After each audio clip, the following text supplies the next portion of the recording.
किल्ले धारूरच्या जनतेसाठी एक महत्त्वाची बातमी। सामाजिक कार्यकर्त्याचे आदर्श असलेले दिलासा संस्थेचे संस्थापक अध्यक्ष कैलास मधुकर भाऊ दस यांच्या 8व्या पुण्यतिथीनिमित्त किल्ले धारूर युथ क्लब तर्फे दिनांक 3 डिसेंबर वार मंगळवार रोजी रक्तदान शिबिर आयोजित करण्यात आले आहे।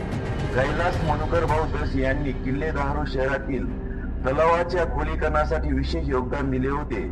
दुष्काळाच्या काळात त्यांनी युथ क्लबच्या सहकार्याने तलावातील गाळ काढण्याचे मोठे सामाजिक कार्य हाती घेतले होते।